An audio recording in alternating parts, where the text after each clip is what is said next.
Mobile की लत। मैं बिस्तर पर से उठा। अचानक छाती में दर्द होने लगा। मुझे हार्ट की तकलीफ तो नहीं?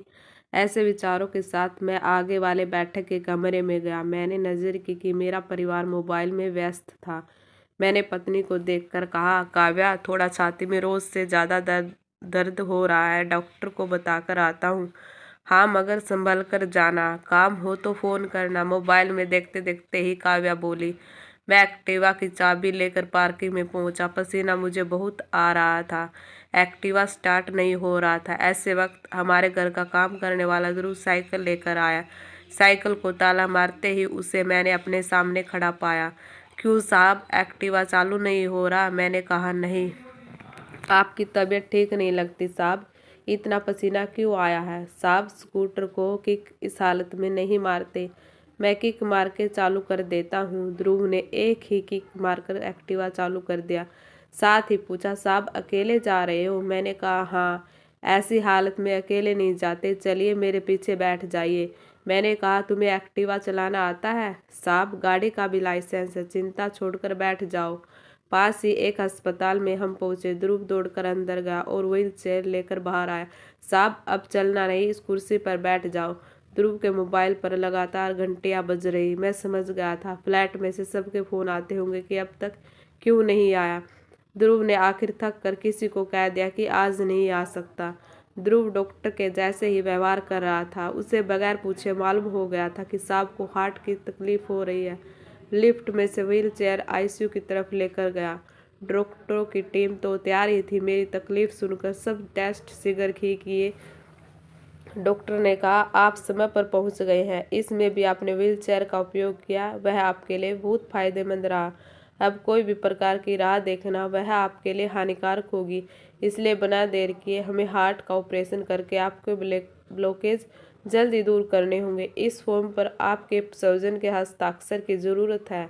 डॉक्टर ने ध्रुव को सामने देखा। मैंने कहा, बेटे दस्तक करने आते हैं? साहब, इतनी बड़ी जवाबदारी मुझ पर न रखो बेटे, तुम्हारी कोई जवाबदारी नहीं है।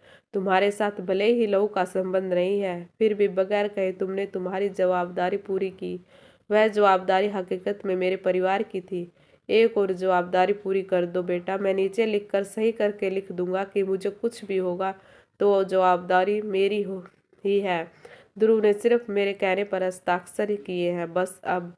और हाँ, अगर फ़ोन लगाकर खबर कर दो। बस उसी समय मेरे सामने मेरी पत्नी काव्या का मोबाइल ध्रुव के मोबाइल पर आया। वह शांति से काव्या को सुनने लगा। थोड़ी देर के बाद ध्रुव बोला, मैडम, आपको पगार काटना हो तो काटना, निकालना हो तो निकाल दो, मगर अभी अस्पताल ऑपरेशन शुरू होने से पहले पहुंच जाओ। हाँ मैडम, मैं साहब को अस्पताल लेकर आया हूँ।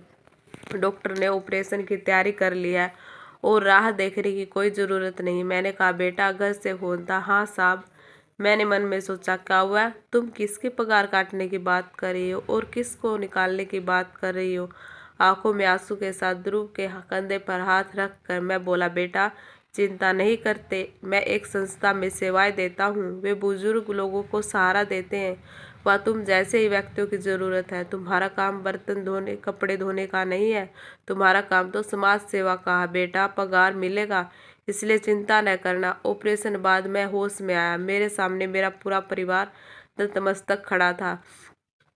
मैं आंखों में आंसू के साथ बोला, ध्रुव कहाँ है? काव्या बोली, वो अभी छुट्टी लेकर गांव गया है। कहता था उसके पिताजी हार्ट अटैक से गुजर गए हैं, 15 दिन के बाद फिर से आएगा। अब मुझे समझ में आया कि उसको मेरे में अपना बाप दिखता होगा। हे प्रभु, मुझे बचाकर आपने उसके बाप को उठा लिया। पूरा परिवार हाथ जोड़कर मुख नतमस्तक माफी मांग रहा था। एक मोबाइल की लत, व्यसन अपने व्यक्ति को अपने दिल से कितना दूर लेकर जाता है, वह परिवार देख रहा था। यही नहीं, मोबाइल आज घर घर कलह का कारण भी बन गया है।